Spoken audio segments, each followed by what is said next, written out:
สำบายดีพี่น้องมื้อนี้มาให้เบิ่งบรรยากาศการใส่บาตรตักน้ำญาติน้ำเด้อพี่น้องเนาะของ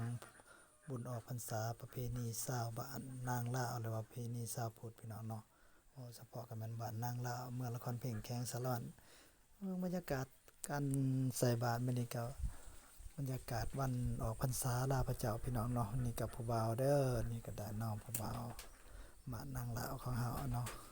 แล้วก็ผู้แซ่ผู้สาวผู้เฒ่าผู้แก่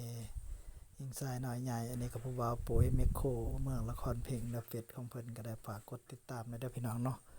การมันใส่บาตรญาติน้ำมื้อนี้ก็บรรยากาศดีพี่น้องเนาะมื้องามยามดีพี่น้อง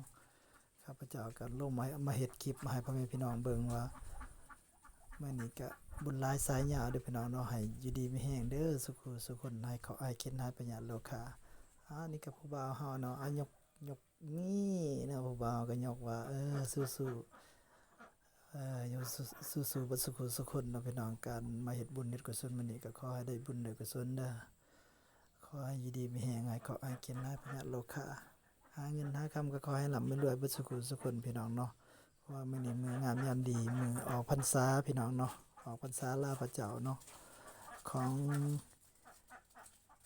15ค่ำเดือน11พี่น้องถือว่าเข้าพรรษามา3เดือนแล้วพี่น้องมื้อนี้ก็มาเป็นมื้อออกพรรษา